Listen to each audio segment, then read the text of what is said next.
Good morning everyone. Dear students, आज हम बात करेंगे पीरियोडिक ट्रेंड्स यानी पीरियोडिक प्रॉपर्टीज़ की। Will talk about the periodic properties and their variation in the periodic table. Okay, आज यहाँ क्वेश्चन आते हैं what is the basic cause यानी रीजन। जैसे इलेक्ट्रोनिगेटिविटी अगर moving from left to right in a periodic table ये बढ़ रही है, घट रही है। Atomic radius, metallic character, non metallic character, electronegativity, size, ये सारे जो फैक्टर्स हैं वो उनका जो ट्रेंड होता है पीरियोडिक टेबल में, किस साइड से किस साइड वो बढ़ रहे हैं और किधर से किधर वो घट रहे हैं, इन सारे ट्रेंड्स को आपको रीज़न और लॉजिक के साथ समझना होता है और वही इस चैप्टर में हम बात करेंगे। ओके, चलिए स्टार्ट करते हैं। हमें फर्स्ट इसमें से पीरियोडिक प्रॉपर्टीज़ में जिसमें से पहला जो प्रॉपर्टी है वो है आपका एटॉमिक साइज। कौन सा हो गया आपका? Atomic size. Atomic size basically है क्या? It is the distance between centre of the nucleus of an atom to the outer most shell. यानी अगर सपोज करो ये सेंटर हो गया यानी ये न्यूक्लियस हो गया, तो न्यूक्लियस से लेकर जो आउटर मोस्ट सेल है, सबसे बाहरी सेल, इसकी जो बीच की जो डिस्टेंस है ना, इसको आप बोलते हो रेडियस। डन। अब ये रेडियस किन किन फैक्टर्स पे डिपेंड करता है? तो अगर हम बात करें नंबर ऑफ सेल्स पे और न्यूक्लियर चार्ज, दो फैक्टर्स पे डिपेंड करता है। अगर मान लो ये कोई एटम है, अगर इसमें नंबर ऑफ सेल्स अगर ज़्यादा हैं, ओके, अगर सेल्स ज़्यादा होंगे तो ऑब्वियस है कि वो जो एटम होगा उसका साइज़ बड़ा होगा, और अगर सेल्स कम है तो उसका साइज़ छोटा होगा। वही अगर हम न्यूक्लियर चार्ज की बात करें, ओके, यहाँ पे एक इंपॉर्टेंट वर्ड है न्यूक्लियर चार्ज। न्यूक्लियर चार्ज का मतलब होता है जैसे सपोज करो ये न्यूक्लियस हो गया और ये आउटर मोस्ट इलेक्ट्रॉन। न्यूक्लियस पे है प्रोटॉन और न्यूट्रॉन की वजह से होता है यहाँ पे पॉजिटिव, और इलेक्ट्रॉन की वजह से होता है negative charge. Increase in the nuclear charge decreases the size of the atom. देखो, अगर न्यूक्लियर चार्ज ज़्यादा होगा तो जो एटम है उसका साइज छोटा होगा। रीज़न क्या है? बिकॉज न्यूक्लियस, आपको यही लिखना होगा, because nucleus attracts electron with a greater force. यानी जो न्यूक्लियस है, जो आउटर मोस्ट इलेक्ट्रॉन्स हैं, या कोई ज़रूरी नहीं है जो बाकी जो इलेक्ट्रॉन्स भी है ना, उनको ये बहुत तेज़ी से अपनी तरफ क्या करता है? खींचता है, जिससे कि जो एटम है उसकी साइज क्या होगी? घटेगी। Bringing the outer most shells closer to the nucleus. यानी जब प्रोटॉन और इलेक्ट्रॉन्स में जब अट्रैक्शन ज़्यादा होगा तो ऑब्वियस है कि साइज इसकी क्या हो जाएगी? छोटी हो जाएगी। ओके, अब यहाँ एग्जांपल्स के ये देख लो डायग्राम। अगर आप ग्रुप में नीचे जा रहे हो तो सेल्स इंक्रीज हो रहे हैं। नंबर ऑफ सेल्स यहाँ देखिए 1 है, 2 है, 3 है। तो नंबर ऑफ सेल्स बढ़ेंगे तो साइज बढ़ेगा, तो इसलिए एटॉमिक रेडियस क्या होता है? बढ़ता है डाउन द ग्रुप। और वही अगर हम बात करें अक्रॉस द पीरियड, अगर आप जा रहे हो तो नंबर ऑफ सेल्स कॉन्स्टेंट है, तो यहाँ पे प्रोटॉन और इलेक्ट्रॉन का जो अट्रैक्शन है वो क्या होगा? बढ़ेगा, क्योंकि यहाँ इलेक्ट्रॉन्स की संख्या बढ़ रही है लेकिन नंबर ऑफ सेल्स कांस्टेंट है, इसलिए यहाँ पे जो एटॉमिक रेडियस है वो क्या होगा? घटेगा। Done, clear. आगे देखते हैं फिर।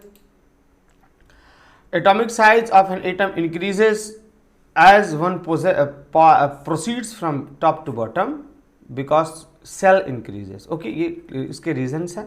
अक्रॉस द पीरियड हम बात करें, period in the period size of an atom decreases, घटता है, बिकॉज न्यूक्लियर चार्ज इंक्रीजेस। आपको ये लिखना होगा। ऐसा क्यों होता है? क्योंकि न्यूक्लियर चार्ज इंक्रीज होता है। ओके, अगर आपसे यहाँ से क्वेश्चन पूछे कि डाउन द ग्रुप क्यों बढ़ता है, तो यहाँ रीजन लिखा हुआ है because number of shells increases. तो मैंने इसी फॉर्मेट में ही लिख दिया है ये नोट्स, ताकि रीजनिंग के बेसिस पे आप इजिली बस इसको पढ़ो और कर लो। ओके, जैसे एग्जाम्पल ले लें, जैसे सोडियम हो गया, मैग्नीशियम हो गया, एल्युमिनियम हो गया, सिलिकॉन हो गया, फॉस्फोरस, सल्फर और क्लोरीन। इसमें अगर हम लेफ्ट टू राइट जाएं तो सबसे बड़ा साइज किसका होगा? सोडियम का होगा। ओके, और सबसे छोटा किसका हो जाएगा? क्लोरीन का across the period. Clear?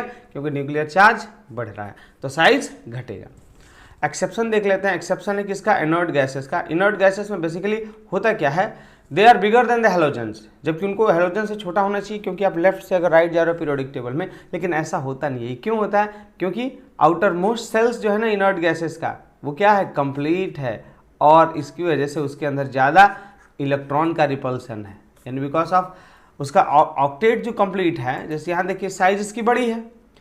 Size बड़ी क्यों है? इसे तो छोटी होनी चाहिए, इसको और छोटा होना चाहिए, लेकिन बड़ा है क्योंकि इसका ऑक्टेट कंप्लीट है। क्या कंप्लीट है? ऑक्टेट कंप्लीट है। और ऑक्टेट कंप्लीट होने का मतलब कि यहाँ नंबर ऑफ इलेक्ट्रॉन्स ज़्यादा हैं, तो अब एक इलेक्ट्रॉन दूसरे इलेक्ट्रॉन पे, चूंकि इलेक्ट्रॉन्स पे माइनस चार्ज है, नेगेटिव चार्ज है, वो एक दूसरे को धक्का देते हैं, एक दूसरे से दूर ढकेलते हैं, जिसकी वजह से जो एटम है उसकी साइज बढ़ जाती है।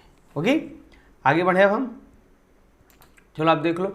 नाउ सेकेंड जो कैरेक्टर है वो हो गया आपका मेटेलिक कैरेक्टर। कौन सा कैरेक्टर है? Metallic character. मेटेलिक कैरेक्टर की बात करें तो they have the elements which have tendency to lose their valence electron and form positive ions are considered to be metals. यानी वो एलिमेंट्स जो अपने इलेक्ट्रॉन्स को आसानी से दे देते हैं। जैसे देखो मैग्नीशियम हो गया, मैग्नीशियम का इलेक्ट्रॉनिक कॉन्फ़िगरेशन कितना है? 2, यानी 2 8 2।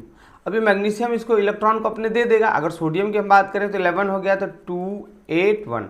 अब ये एक इलेक्ट्रॉन को दे देगा ऑक्टेट को कंप्लीट करने के लिए। अगर क्वेश्चन होता है कि आप मेटल्स अपने इलेक्ट्रॉन्स क्यों दे देते हैं, तो अपने ऑक्टेट को कंप्लीट करने के लिए जो वैलेंस सेल है उसमें जो वैलेंस इलेक्ट्रॉन होता है 1 या 2 या 3, उसको वो ईजिली दे देते हैं। अब वो जो अपने इलेक्ट्रॉन्स को दे देते हैं आप उनको बोलते हैं मेटल्स। यानी मेटालिक कैरेक्टर की बात करें तो जो अपने इलेक्ट्रॉन्स को दे देंगे वो ज़्यादा मेटालिक हैं, और जो इलेक्ट्रॉन्स को ले लेंगे वो ज़्यादा नॉन मेटालिक होते हैं। ठीक है, अभी देखिए किस पे डिपेंड करता है? एटॉमिक साइज और न्यूक्लियर चार्ज। एटॉमिक साइज का मतलब ग्रेटर द एटॉमिक साइज, यानी जितना ये एटम बड़ा होगा, ओके, न्यूक्लियस से उसकी पकड़ उतनी ही दूर होगी, यानी न्यूक्लियस से उसका जो अट्रैक्शन फोर्स लग रहा है वो कम लगेगा। लेसर इज द न्यूक्लियर पुल, यानी न्यूक्लियर पुल कम लगेगी, इसलिए जो वैलेंस इलेक्ट्रॉन यानी जो लास्ट सेल में इलेक्ट्रॉन होगा उसको यहाँ से निकालना आसान होगा। इसलिए जितना एटम का साइज बड़ा होगा उतना ही वो अच्छा मेटल होगा, उसका मेटेलिक कैरेक्टर अच्छा होगा। क्लियर? समझ में आ गया? आगे देख लेते हैं। अगर हम न्यूक्लियर चार्ज की बात करें, न्यूक्लियर चार्ज का मतलब जितना ज़्यादा न्यूक्लियस जो है वो अगर इलेक्ट्रॉन पे फोर्स से खींचेगा उतना ही मुश्किल होगा वैलेंस सेल से उसके इलेक्ट्रॉन को बाहर निकलना। इसीलिए मेटेलिक चार्ज क्या होंगे, यानी मेटेलिक कैरेक्टर घटेंगे। Clear? The force exerted by the nucleus on the electrons in the outer most shell, यही न्यूक्लियर चार्ज हो गया। अगर ज़्यादा है nuclear charge so it is difficult to remove the electrons from the outer most orbit which with decreased metallic character. यानी अगर nuclear charge ज़्यादा होगा तो वैलेंस सेल से जो इलेक्ट्रॉन को निकालना है वो बहुत मुश्किल होगा। मुश्किल होगा मतलब वो इलेक्ट्रॉन नहीं देगा, इलेक्ट्रॉन नहीं देगा तो वो नॉन मेटेलिक हो जाएगा। मेटल्स तो अच्छे दानी होते हैं और नॉन मेटल्स भिखारी होते हैं। ये ट्रिक है याद रखने की। तो अगर हम बात करें मेटल्स जो है वो इजीली इलेक्ट्रॉन्स को देना पसंद करते हैं, तो न्यूक्लियर चार्ज भी उसके लिए क्या होना चाहिए? कम होना चाहिए। ठीक है, और एटॉमिक साइज बड़ा होना चाहिए। अगर हम डाउन द ग्रुप की बात करें तो ये कॉमन है, जब भी आप नीचे में जा रहे हो तो साइज क्या होगा? बढ़ेगा, तो मेटेलिक कैरेक्टर बढ़ेगा, बढ़ जाएगा ना, क्योंकि उसका साइज बड़ा हो जाएगा, इजीली दे देगा। अगर हम पीरियड में बात करें यानी लेफ्ट से राइट जा रहे हैं तो साइज घटेगा, साइज घटेगा तो न्यूक्लियर चार्ज बढ़ जाएगा, तो उसको इलेक्ट्रॉन देना मुश्किल होगा। ये आई होप आपको ये समझ में आ गया है। जैसे अगर हम lithium, beryllium, boron, carbon, nitrogen, oxygen और मेटल्स की बात करें तो हमने क्या देखा है कि इसमें पीरियोडिक टेबल में लिथियम यानी लेफ्ट साइड में मेटल्स हैं, बीच में मेटलॉइड्स हैं, और अगर राइट साइड की बात करें तो वहाँ पे नॉन मेटल्स हैं। ठीक है ना, आप इसको याद रखेंगे। Okay, now non metallic characters, यानी जो हमने मेटेलिक कैरेक्टर में पढ़ा उसका ठीक उल्टा हो जाएगा non metallic characters. Metals basically 1 2 3 electrons अपने दे देते हैं ऑक्टेट को गेन करने के लिए। वैसे ही अगर हम क्लोरीन की बात करें तो इसका 17 होता है एटॉमिक नंबर, यानी 2 8 7।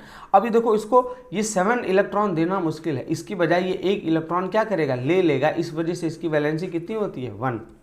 तो ये ले लेगा अपना ऑक्टेट करने के लिए। नॉन मेटल्स अपना ऑक्टेट कंप्लीट करने के लिए 1 2 या 3 इलेक्ट्रॉन्स ले लेते हैं। जब ले लिया तो ये नॉन मेटेलिक हो गए। और वही मेटल्स जैसे सोडियम, मैग्नीशियम, एल्युमिनियम हो गया, सोडियम की वैलेंसी 1, मैग्नीशियम की 2 और एल्युमिनियम की 3, वो ऑक्टेट कंप्लीट करने के लिए अपने 1 2 3 इलेक्ट्रॉन्स को इजीली दे देते हैं, इसलिए उनको आप क्या बोलते हो? Metallic character. ठीक है ना, अब आगे देख लो, ये तो ईजिली होगा, आई होप समझ में आ गया होगा। Metals have 1 2 3 electrons in the valence shells, non metal के पास होते हैं 5 6 7 electrons in the valence shell, तो इनकी वैलेंसी कितनी हो जाएगी फिर यहाँ पे? 3 2 1। अब नॉन मेटेलिक कैरेक्टर किस पे डिपेंड करता है? सारे फैक्टर ही एटॉमिक साइज पे डिपेंड करता है। ठीक है ना, एटॉमिक साइज पे जितना छोटा होगा अगर कोई एटम, उसका जो न्यूक्लियर पुल है लास्ट सेल में वो ज़्यादा होगा, तो उसको उतना ही इलेक्ट्रॉन्स को देना मुश्किल होगा। ठीक है ना, मोर द न्यूक्लियर चार्ज, यानी जितना ज़्यादा न्यूक्लियर चार्ज होगा, more is the tendency to gain electron, वो उतना ही आसानी से इलेक्ट्रॉन को क्या करेगा? गेन कर पाएगा, और इसलिए उसका नॉन मेटेलिक कैरेक्टर क्या होगा? ज़्यादा होगा। क्या होगा इसका? ज़्यादा होगा। ओके, तो यहाँ एक वर्ड होगा नॉन, ओके नेक्स्ट आगे बढ़ रहे हैं। डाउन द ग्रुप, अगर आप नीचे आ रहे हो तो ग्रुप में नीचे आओगे तो साइज बढ़ेगा, तो नॉन मेटालिक कैरेक्टर क्या होगा, घटेगा, क्योंकि वहाँ पे फिर वो इलेक्ट्रॉन्स को इजीली ले नहीं पाएगा। मेटल्स छोटे थे तो ले पाते थे, नॉन मेटल्स को अगर बड़े हैं तो वो नहीं ले पाएंगे। ओके अक्रॉस द पीरियड, अगर आप पीरियड की बात करो, non metallic character increases along the period. अब ऐसा क्यों होता है, क्योंकि साइज घटेगी, और अगर साइज घटेगी तो दूसरे का इलेक्ट्रॉन्स लेना यहाँ पे आसान होगा। ओके इसलिए नॉन मेटालिक कैरेक्टर बढ़ेगा। आई होप ये आपको समझ में आ गया। अगर ऑक्साइड्स की बात कर लें, elements in the particular period so decreasing in basic nature and become acidic, यानी अगर आप लेफ्ट से राइट की तरफ जा रहे हो, देखो स्ट्रांगली बेसिक, थोड़ा कम बेसिक, ये हो गया एम्फोटेरिक। ये याद रखना, ये पूछता है एग्जाम में, ये बहुत ही इंपॉर्टेंट है, पूछेगा एम्फोटेरिक ऑक्साइड का एक एग्जाम्पल दीजिए, स्ट्रांगली बेसिक ऑक्साइड का एक बेसिक का एक एग्जाम्पल दीजिए। तो ये सब आप याद रखेंगे। तो हमको क्या एक ट्रेंड मिला कि जब आप पीरियोडिक टेबल में लेफ्ट से राइट जा रहे हो तो स्लाइडली बेसिक से बेसिसिटी बढ़ी, एम्फोटेरिक हुआ लेस एसिडिक, फिर थोड़ा ज़्यादा एसिडिक, फिर तो ये आपको ट्रेंड याद रख लेना है। डन, एग्जाम्स में क्वेश्चन यहाँ से हो सकते हैं। When we talk about the chemical reactivity, अगला फैक्टर केमिकल रिएक्टिविटी, देखें आप पहले बढ़ेगा और फिर घटेगा अक्रॉस द पीरियड, ठीक है ना। पहले क्या होगा, ये बढ़ेगा। अब ऐसा आप सोचो कि क्यों बढ़ेगा, तो थोड़ा आप वैलेंस इलेक्ट्रॉन्स को याद करें, यानी वैलेंसी 1 2 3 फिर 4, फिर क्या है 3 2 1, यही है, समझ में आना। तो पहले इसलिए रिएक्टिविटी क्या होती है, पहले रिएक्टिविटी घटेगी, फिर क्या होगी, फिर बढ़ेगी। जिसके पास कम वैलेंस इलेक्ट्रॉन्स होते हैं ना वो ज़्यादा रिएक्टिव होते हैं, और जिनके पास अगर ज़्यादा वैलेंस इलेक्ट्रॉन होते हैं वो कम रिएक्टिव होते हैं। तो आप इस कॉन्सेप्ट से इसको समझ लेंगे, ठीक है। जैसे सोडियम सबसे ज़्यादा रिएक्टिव मेटल, उधर फ्लोरीन क्लोरीन वो ज़्यादा रिएक्टिव नॉन मेटल, क्योंकि उनको एक इलेक्ट्रॉन, जैसे सोडियम हो गया, उसके वैलेंस शेल में एक इलेक्ट्रॉन है, तो वो एक इलेक्ट्रॉन ईजिली दे देगा ना, तुरंत दे देगा, क्योंकि उसको ऑक्टेट गेन करना है, इसलिए वो ज़्यादा रिएक्टिव होता है। वही अगर हम क्लोरीन की बात करें तो उसके वैलेंस शेल में 7 इलेक्ट्रॉन्स हैं, तो वो एक इलेक्ट्रॉन ईजिली ले लेता है, जिसको वजह से उसका ऑक्टेट कंप्लीट हो जाता है, इसलिए वो और ज़्यादा रिएक्टिव होता है। ओके, तो एक अगर वैलेंस इलेक्ट्रॉन वाले जो भी एटम है वो ज़्यादा रिएक्टिव होंगे इन कंपैरिजन टू 3 और 4। Chemical activity increases as we go down the group, बोला कि जितना आप नीचे जाओगे ग्रुप में तो उसका जो केमिकल एक्टिविटी है वो बढ़ेगा। क्यों? क्योंकि साइज बढ़ेगा, और जब साइज बढ़ रहा है तो लूज करने का जो क्षमता है, टेंडेंसी टू लूज इलेक्ट्रॉन, ये बढ़ेगा, इसलिए रिएक्टिविटी क्या होगी, बढ़ेगी। Okay clear? आई होप आपको ये इतना समझ में आ रहा होगा। ओके आप थोड़ा एक दो बार इसको और देखेंगे, और जो बुक्स में एग्जाम्पल्स होंगे उनको थ्रू भी इसको जरूर देखेंगे, सोना नहीं है, ठीक है ना। देखो इधर आयोनाइजेशन पोटेंशियल, और एक बात और याद रखें, जो स्टार्टिंग से लास्ट तक 3 या 4 घंटे मेहनत करेगा उसका एबव 90 कन्फर्म है, और जो बच्चे एग्जाम्स में ही सिर्फ पढ़ेंगे वो हताश और निराश होते हैं लास्ट में। सो प्लीज़ मेरा ये अपील है आपसे, आप रेगुलर रहें, कंटिन्यू रहें, और स्टार्टिंग से ही पढ़ते रहें। ओके अगला एक इम्पॉर्टेंट वर्ड जो पीरियोडिक प्रॉपर्टीज़ हैं उसमें है आपकी आयोनाइजेशन पोटेंशियल। कौन सी है? Ionisation potential. इसका दूसरा नाम होता है आयोनाइजेशन गेन, आयोनाइजेशन एनर्जी और आयोनाइजेशन इंथैल्पी। ओके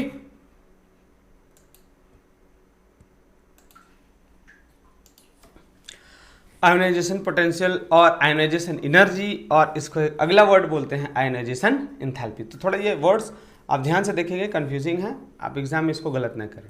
अब देखिए इसमें इंपॉर्टेंट क्या है, कॉन्सेप्ट क्लियर होना चाहिए, क्योंकि क्वेश्चन कहीं से पूछ सकता है। Okay energy required to remove an electron from a neutral isolated gaseous atom, यानी सपोज करें कोई गैसियस एटम है, इसमें इससे एक इलेक्ट्रॉन निकालने के लिए जितनी एनर्जी लगी ना, उसी एनर्जी को आप आयोनाइजेशन पोटेंशियल बोलते हो। ठीक है, यानी दूसरे को आयोनाइज करने की जो क्षमता है वही क्या है, आयोनाइजेशन पोटेंशियल है। अब ये किस पे डिपेंड करता है? It depends on atomic size, यानी greater the atomic lesser is the force of attraction on the valence shells, यानी साइज जितना बड़ा होगा उतना ही जो वैलेंस शेल है उस पर फोर्स ऑफ अट्रैक्शन ज़्यादा होगा, और इसलिए ये आसान होगा कि इलेक्ट्रॉन को आप वहाँ से क्या करें, निकाल लें।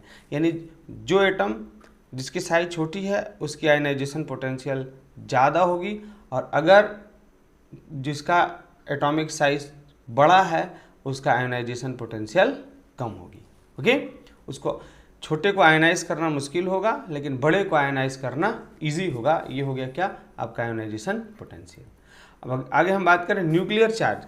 ग्रेटर द न्यूक्लियर चार्ज, यानी जितना न्यूक्लियर चार्ज ज़्यादा होगा उतना ही जो वैलेंस इलेक्ट्रॉन्स हैं उन पर फोर्स ज़्यादा होगा, यानी उसको ज़्यादा एनर्जी लगाना होगा वैलेंस इलेक्ट्रॉन्स को निकालने के लिए। ओके, इसलिए उसको आयनाइज करने के लिए, यानी उसके इलेक्ट्रॉन निकालने के लिए ज़्यादा फोर्स लगाना होगा, यानी आयोनाइजेशन पोटेंशियल ज़्यादा लगेगी।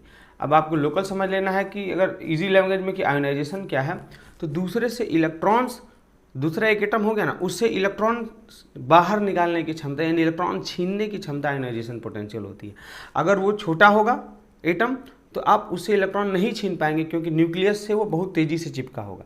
लेकिन अगर वो बड़ा होगा तो आप इजीली छीन पाएंगे क्योंकि न्यूक्लियर का जो आउटर मोस्ट सेल है उस पर उतना ज़्यादा प्रभाव नहीं होगा। ये इसका शॉर्टकट है जो एग्जाम में आपको याद आएगा। ओके, अब अगर वही हम बात करें कॉज द पीरियड, यानी अगर आप पीरियड में जा रहे हो तो आयोनाइजेशन एनर्जी बढ़ेगी क्योंकि साइज एटम का क्या होगा, घटेगा, तो वहाँ से इलेक्ट्रॉन निकालना मुश्किल होगा। वही अगर हम नीचे चले जाएँ तो क्या होगा, आयोनाइजेशन एनर्जी, यानी इसको आयोनाइज करने में, यानी एटम्स अगर आप ग्रुप में नीचे की तरफ आ रहे हो तो साइज बढ़ेगा, तो वहाँ से इलेक्ट्रॉन निकालना आसान होगा।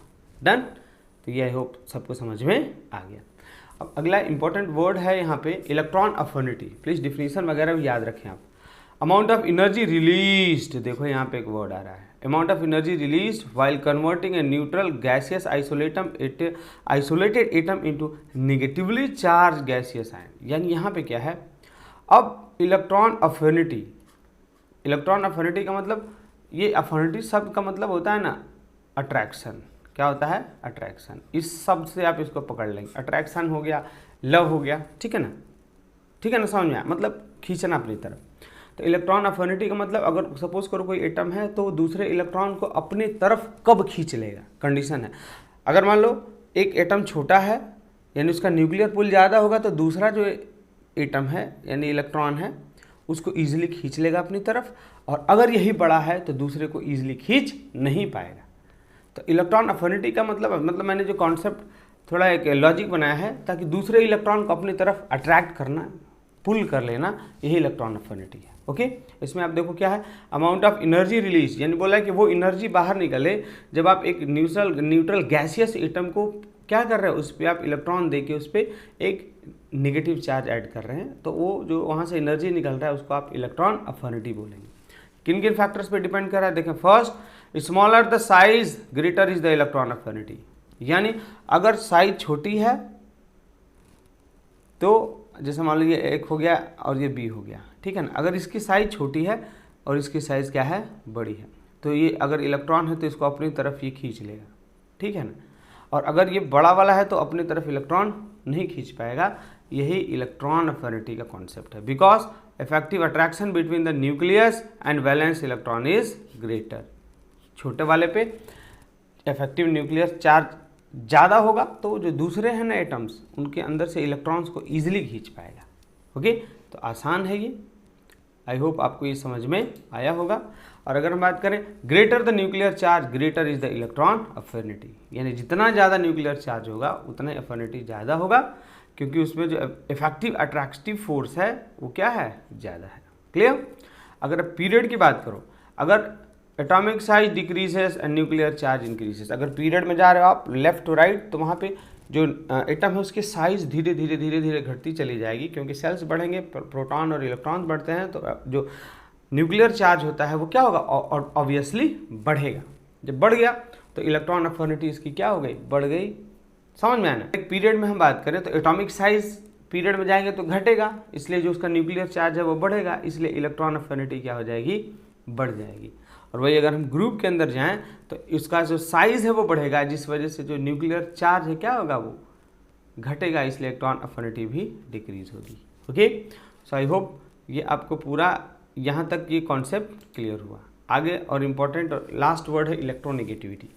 इलेक्ट्रोनेगेटिविटी का मतलब होता है टेंडेंसी ऑफ एन एटम, यहाँ देखिए खास बात क्या है, tendency of an atom in a molecule to attract share pair of electron, ये इंपॉर्टेंट वर्ड है, आपको ये लिखना है, share pair of electron toward itself is called electronegativity. Okay, यानी जो शेयरिंग हो रही है, शेयरिंग में अगर जो इलेक्ट्रॉन्स को अपनी तरफ जो एटम खींच पा रहा है उसको आप बोलोगे ज़्यादा इलेक्ट्रोनेगेटिव है, और जो नहीं खींच पा रहा है उसको क्या बोलोगे, कम इलेक्ट्रोनेगेटिव है। ओके, और ये किस पे डिपेंड कर रहा है, देखें, it depends on the size, atomic size and nuclear charge.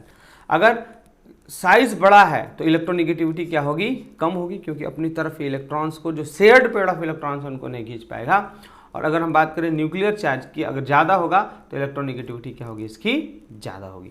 Across the period जब आप जा रहे हो फ्रॉम लेफ्ट टू राइट तो न्यूक्लियर चार्ज क्या होगा, बढ़ेगा। ओके, न्यूक्लियर चार्ज बढ़ेगा, इसलिए इलेक्ट्रोनेगेटिविटी भी क्या होगी, बढ़ेगी। वही अगर आप ग्रुप में जा रहे हो तो इलेक्ट्रोनेगेटिविटी घटेगी। आई होप ये आपको समझ में आ गया। अब चलो एग्जाम्पल दे रहे हैं।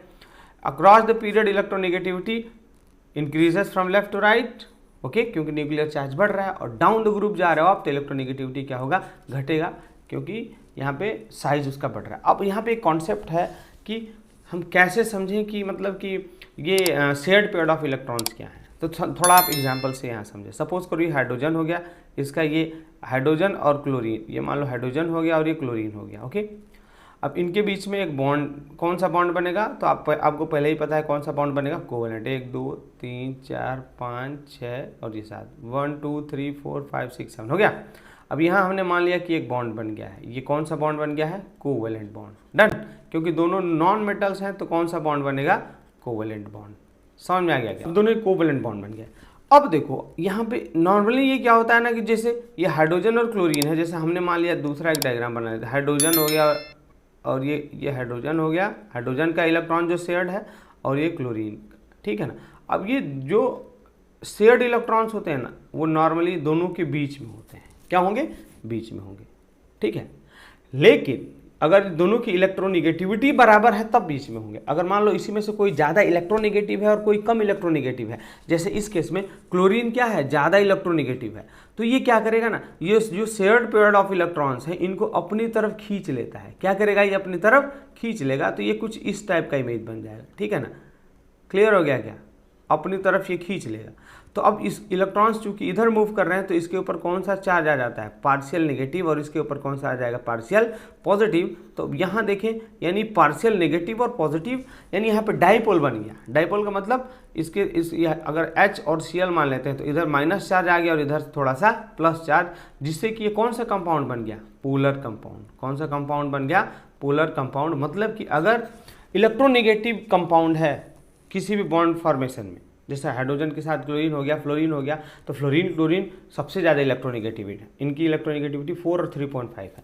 तो जो इलेक्ट्रॉन्स का देख रहे हैं, जो कोवेलेंट बॉन्ड में शेयरिंग ऑफ इलेक्ट्रॉन्स बनता है कोवेलेंट बॉन्ड, तो वहाँ जो जो इलेक्ट्रॉन शेयर हो रहे हैं ना, इलेक्ट्रोनेगेटिव कंपाउंड्स उनको अपनी तरफ खींच लेते हैं, और ऐसा करने से इनके ऊपर क्या आ जाता है, स्लाइटली नेगेटिव चार्ज, और उधर क्या चला जाएगा, स्लाइटली पॉजिटिव चार्ज।